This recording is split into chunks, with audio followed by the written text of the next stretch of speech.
Bonjour, Marcel Hugues Bingamissima. Aujourd'hui, nous sommes le mardi 13 mai 2025.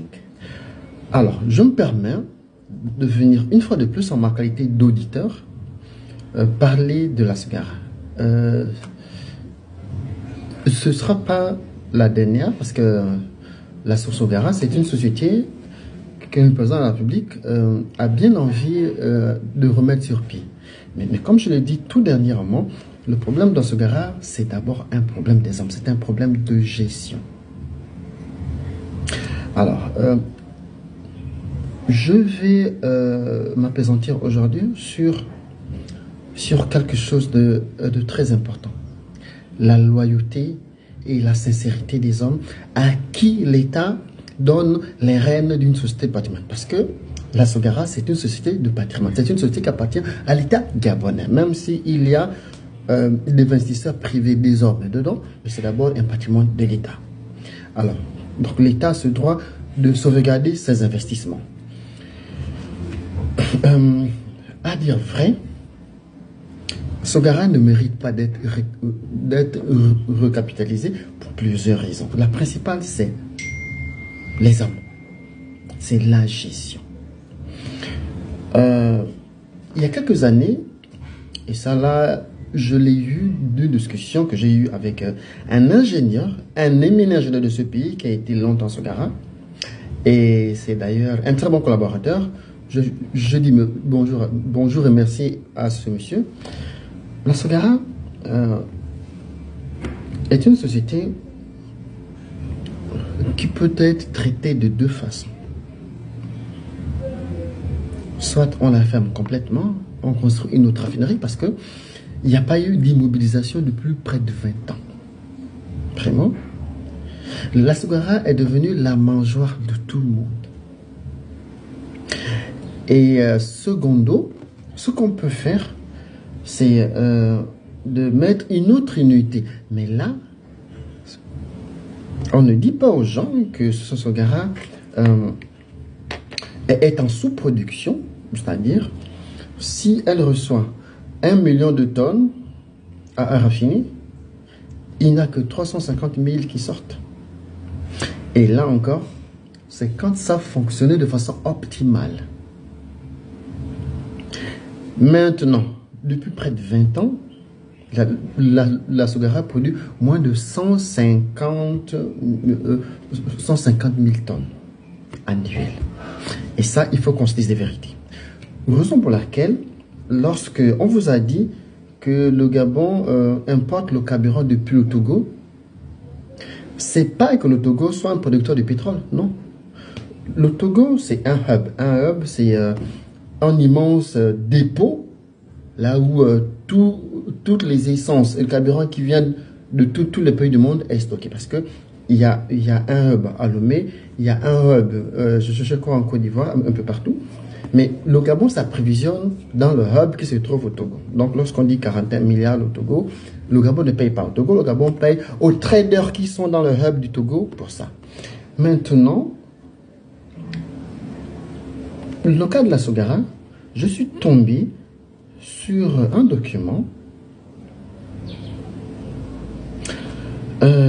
qui fait état des abus dans la gestion de la Sogara, notamment en matière contractuelle. Il y a des contrats, de très gros contrats qui sont donnés aux entreprises, aux petites prestations sur place, sans appel d'offres. C'est des choses inadmissibles pour une société qui fonctionne avec un conseil d'administration. C'est inadmissible. Et là, j'ai des preuves avec moi. J'attends faire mon dossier, envoie au chef d'État. Et puis, je crois que lui-même, il saura analyser l'ampleur de la catastrophe. Maintenant, ici, je vous prends un petit exemple. On va lire un peu ensemble ici. L'analyse de certains documents fournis par la Sogara n'a pas permis de faire le lien entre les fichiers de transaction des tiers et les supports justificatifs fournis. C'est-à-dire, entre les montants déclarés et puis les montants qu'il y a dans le fichier remis à l'auditeur, il n'y a aucun rapport. On va remonter ici, là, on dit Voilà. Attends, on va monter. La plupart des contrats n'ont fait l'objet ni de procès-verbaux, ni d'appels d'offres, ni de tableaux de précision. Ça, c'est encore les hommes. On dit ici, dans ces conditions, le caractère abusif de ces contrats n'est plus à démontrer.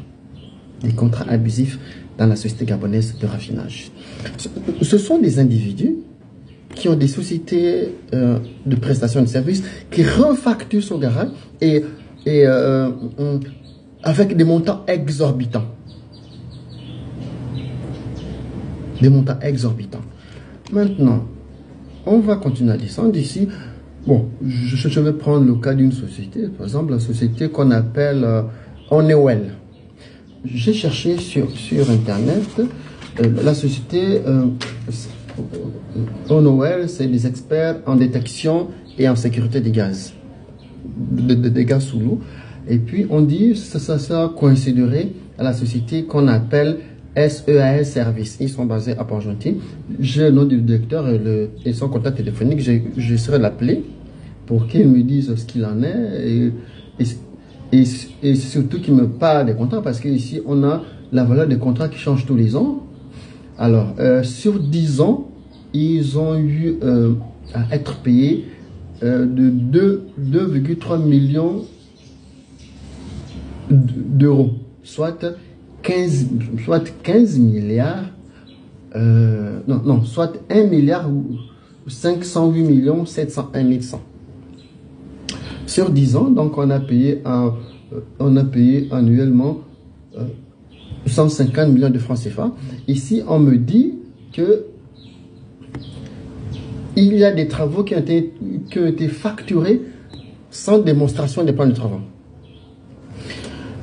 Alors, il y a quelques années, en 2018, la Sogara a signé avec un trader suisse qu'on appelait Augusta Energy, un contrat pour l'enlèvement des résidus atmosphériques.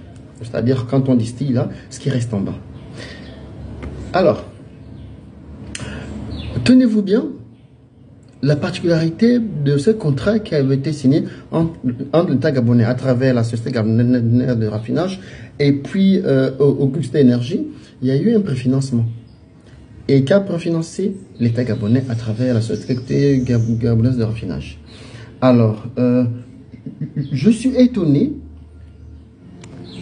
de constater que même si le contrat avait été rompu de façon abusive, les gens savent pourquoi ça a été rompu. Je suis étonné de constater que l'État est allé renégocier avec Augusta Energy pour ramener Augusta Energy moyennant un montant de 25 millions de dollars. Ici, on dit, au terme de cet accord, stipule que que les poursuites judiciaires. Ça veut dire que lorsqu'il y a eu une rupture abusive du contrat, l'État gabonais est obligé de... Enfin, il y a eu Augusta Energy qui a porté plainte à l'État gabonais au travers de ce garant. Et donc l'État gabonais est obligé de payer 25 millions de dollars, soit 15 milliards, tenez-vous bien, 725 millions de francs CFA. C'est l'État gabonais qui a préfinancé Augusta Energy, sans que l'État gabonais qui a dénoncé le contrat et puis une rupture avec Augusta Energy. Augusta Energy porte plainte à l'État gabonais. L'État gabonais est obligé de reverser 25 millions de dollars pour ramener Augusta Energy au Gabon pour l'enlèvement des résidus atmosphériques. La Sogara produit quoi pour nous ramener une société qui vient gonfler les charges d'une société qui fonctionne déjà tant bien que mal. Maintenant, dans mes investigations, les travaux existent, l'État gabonais, pour relancer la société gabonaise de raffinage, devra débourser 1400 milliards de francs CFA. 1400 milliards de francs CFA, sachant que Euh, L'État gabonais est à 68%, on va dire comme ça, et puis le privé est à 32%. Donc, on va aller tout simple. Si on a 1400 milliards, parce que c'est 1400 milliards, c'est ça, tenez-vous bien, fois 68%. Comme je disais, la construction d'une nouvelle raffinerie nécessiterait 1400 milliards de francs CFA. Alors, lorsqu'on regarde la structure de capital de la Sogara, je ne sais pas si les réserves ont été constatées réellement, et puis de report à nouveau. Je n'ai pas encore eu la possibilité de tomber sur des offres financiers parce qu'apparemment, c'est des documents qui sont inaccessibles.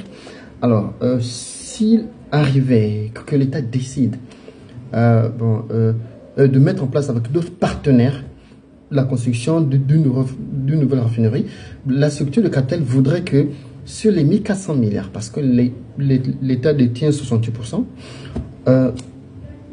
les actionnaires privés détiennent 32% du montant. Ça veut dire que sur les 1400 milliards, l'actionnariat privé devrait ressortir 450 millions de francs CFA. Si l'actionnariat privé a sorti les 450 millions de francs CFA, l'État, au lieu de chercher 1400 milliards, l'État gabonais va rechercher 952 milliards de francs CFA. Auquel cas, la société Sogara sera tout simplement dissoute avec ce qu'on va appeler une réqualification, c'est-à-dire le personnel dont la société de raffinage aura besoin sera gardé.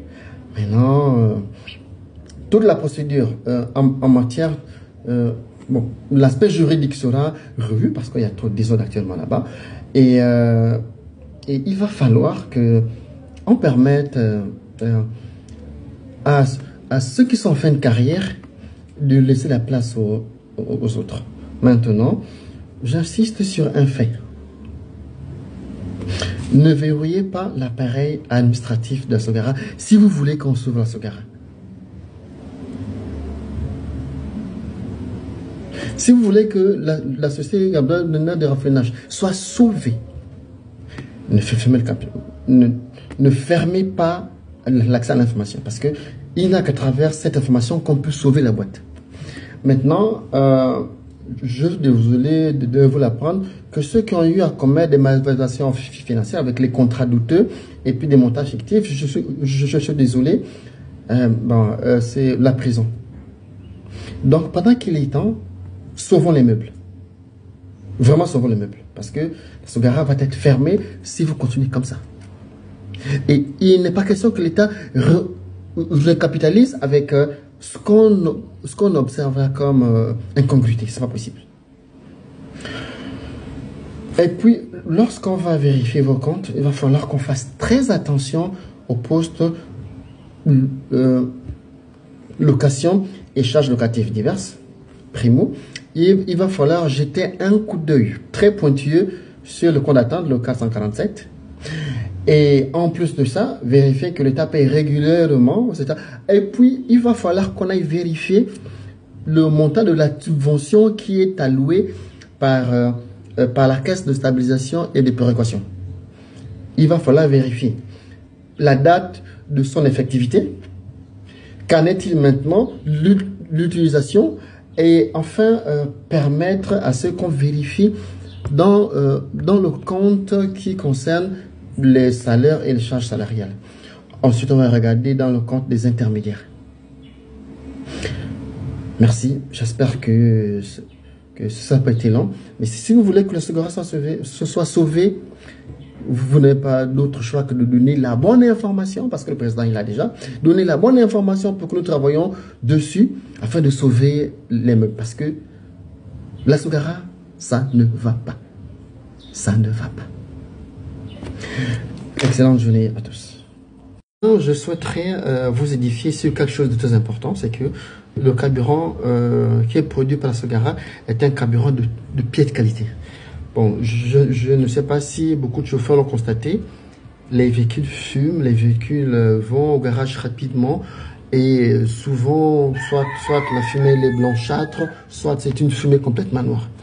Alors, le carburant qui est produit par la Sulgara est plein de soufre. Et nous connaissons tous l'effet du soufre, non seulement dans l'atmosphère, lorsque vous allez à la pompe prendre le carburant, vous ne sentez pas une forte odeur d'essence. C'est le soufre qui est dedans. Alors, il va falloir mettre en place une unité qu'on va appeler hydrodésulfuration. Là, c'est une expression qui m'a été